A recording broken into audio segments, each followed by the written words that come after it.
Welcome to episode 13 of Celtic Sagas and Lore. I am your host, Martin Vaughan Watkin. In this episode, I like to do what's sometimes called the Celtic Pompeii towns. Now, in the Celtic lands, there are active volcanoes that are a bit thin on the ground, if any at all.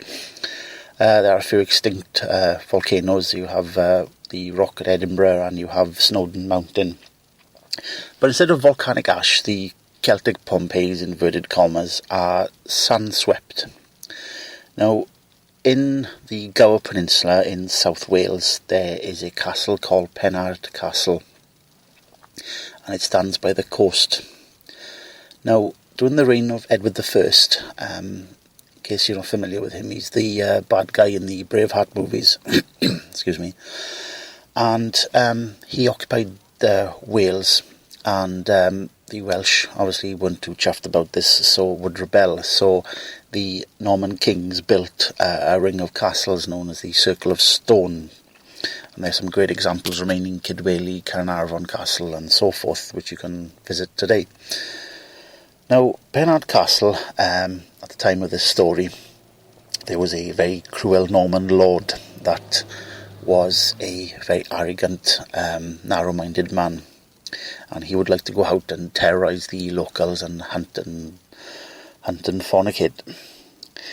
Now, one day the Norman lord was riding and he saw a young maiden dancing in the woodlands, and he stood and watched her for a while and was in great admirance. He said to her, "You should come entertain us at the castle." And she said, "No thanks." So he said his men, "Grab that girl and take her back to the castle." The girl was captured and locked in a room, the castle tower.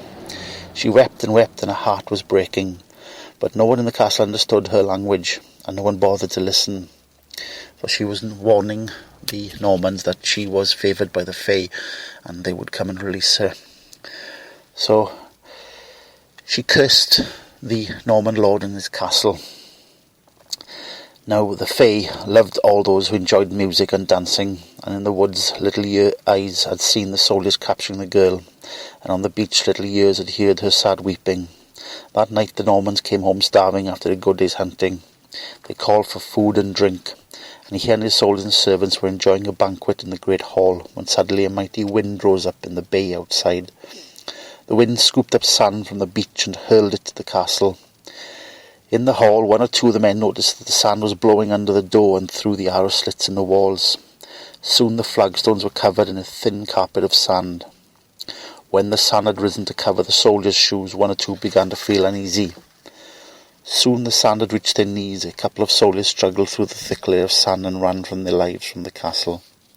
Before long, a sandstorm was whirling through the castle, and some of the Normans were already trapped in their seats and could not escape. It was hard to breathe, and the Norman lord had wrapped his cloak around his face. Gradually the sand filled his mouth and his lungs. The wind and the storm raged all night. The Normans knew it was no ordinary storm. It was a magic storm. A storm whipped up by the fairies to take revenge on the proud Norman for imprisoning his little dancer. And as the wind blew up the towers, a great heap against the castle tower where the maiden was locked, till when the sand reached her window, she stepped out the window and slid down the sand drift and returned to the safety of her home with her family in the woods. By morning there was not a single Norman left in the area, and Pennard Castle disappeared beneath the dunes. Only the tips of his turrets could be seen poking from the sand. Through the years people tried many times to clear the sand from Pennard Castle, but no matter how much sand was removed by day, the sea and wind would blow it back during the night, and no one has managed to live there since. Of course, that's just a story, but Pennard Castle is a real place and it is well worth a visit. Now, the story of that is there's a grain of truth in it.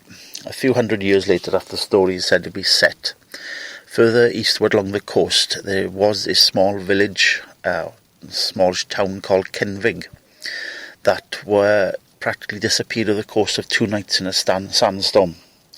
And it was during the Elizabethan era.